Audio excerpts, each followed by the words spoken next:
ശ്രീധരൻ, സ്ഥലത്തെ നൽകാൻ കഴിയുന്ന ഏറ്റവും പുതിയ വിവരം എന്ത് എന്ന് മാത്രമേ ചോദിക്കാൻ സാധിക്കുന്നുള്ളൂ.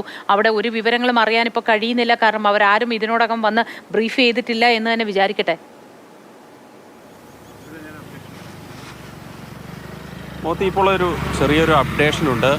കെ മധു നമ്മോടൊപ്പം ചേർന്ന്. മധുവേട്ട എന്താ മോത്തി? ഇപ്പോൾ പ്രധാനമായും പറയാനുള്ളത്, അല്പസമയത്തിനകം അവിടേക്ക് കർണാടക ഇലക്ട്രിസിറ്റി ബോർഡിൻ്റെ ഇപ്പോൾ നമ്മൾ ഈ കാണുന്ന ഈ വലിയ വയറുകളുണ്ടല്ലോ, ആ കേബിളുകൾ കൊണ്ടുവന്ന് ഈ ട്രക്കിൽ കുരുക്കി അത് ഇളക്കാനുള്ള ഒരു ശ്രമം നടത്തുന്നു എന്നുള്ളതാണ് ഏറ്റവും പുതിയ കാര്യം ആ സ്പോട്ടിൽ നിന്ന് ഇപ്പോൾ തരാനുള്ളത്. കാരണം അല്പസമയത്തിനകം ആ പ്രവർത്തനം ആരംഭിക്കും. അത് പറഞ്ഞ പോലെ തന്നെ അത്യാവശ്യം ദുഷ്കരമായ ഒരുപാട് ദുഷ്കരമാണ് അത്.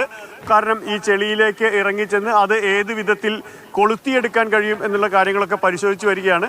പക്ഷേ അത് ചെയ്യുന്നതോട് കൂടിയിട്ട് ഇത് കുറച്ചുകൂടി വലിച്ച് അടുപ്പിക്കാൻ കഴിയുന്ന വിധത്തിൽ അത് അടുപ്പിക്കുമ്പോൾ സ്വാഭാവികമായും അതിൽ നിന്ന് ഈ മണ്ണ് ഒക്കെ ഇളകിപ്പോകുന്നത്. ഏറ്റവും ചുരുങ്ങിയത് 45 അടിയെങ്കിലും ആഴം എന്നാണ് ആ പ്രദേശത്തെ പറ്റി പറയുന്നത്. അതുകൊണ്ട് തന്നെ അത്തരത്തിലുള്ളൊരു ശ്രമമാണ് ഇപ്പോൾ നടത്തുന്നത് എന്നുള്ളതാണ് ഏറ്റവും പ്രധാനപ്പെട്ട കാര്യം. ഒരു മണ്ണുമാന്തി, ആ കൂറ്റൻ കൈകളുള്ള ഒറ്റ മണ്ണുമാന്തിയേ അവിടെയുള്ളൂ.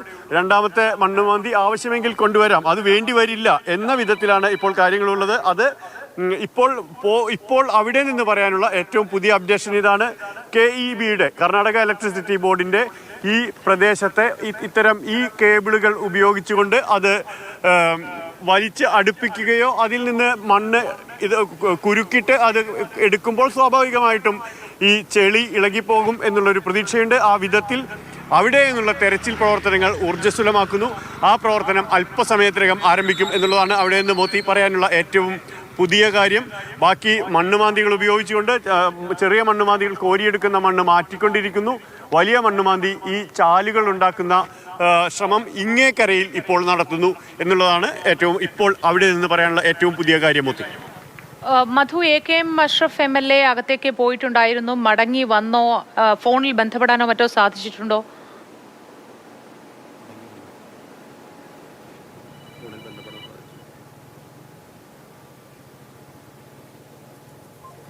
ഇപ്പോൾ AKM അഷ്റഫ് MLAയിൽ നിന്ന് ലഭിച്ച വിവരമാണ് ഇതെന്ന് മനസ്സിലാക്കുന്ന അദ്ദേഹം അകത്തുണ്ട്, അല്ലേ?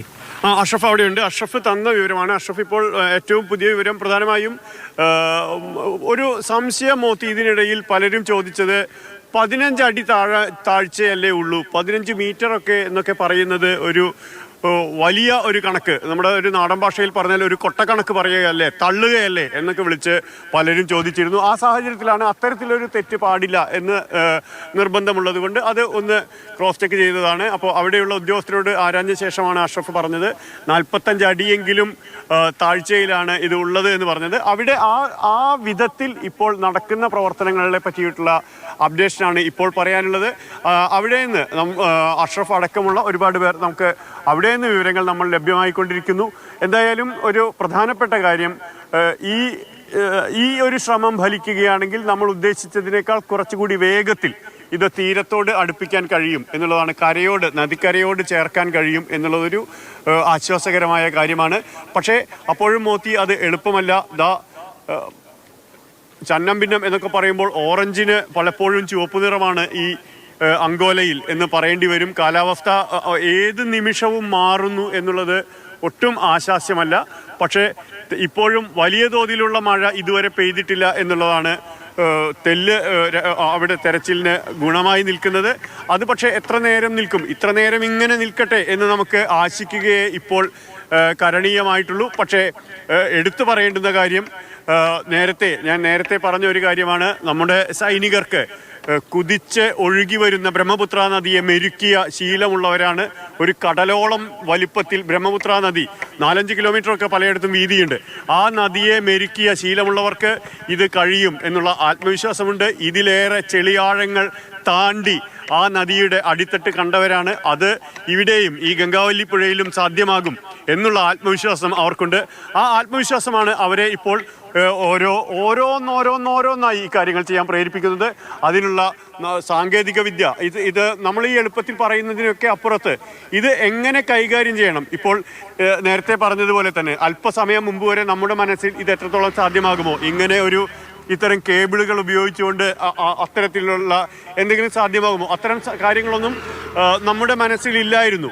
പക്ഷേ അവിടെ ഇപ്പോൾ അവർക്ക് അത് അറിയാനാവുന്നു. അവർക്ക് അത്തരത്തിലുള്ള അത് സാങ്കേതിക വിദ്യ മാത്രമല്ല, അത് അവർ അനുഭവങ്ങളിൽ നിന്നും പഠിച്ചെടുക്കുന്ന കാര്യങ്ങളാണ്.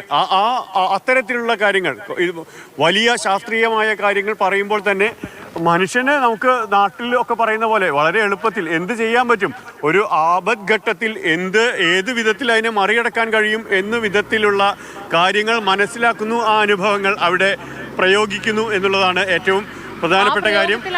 ബാറ്ററി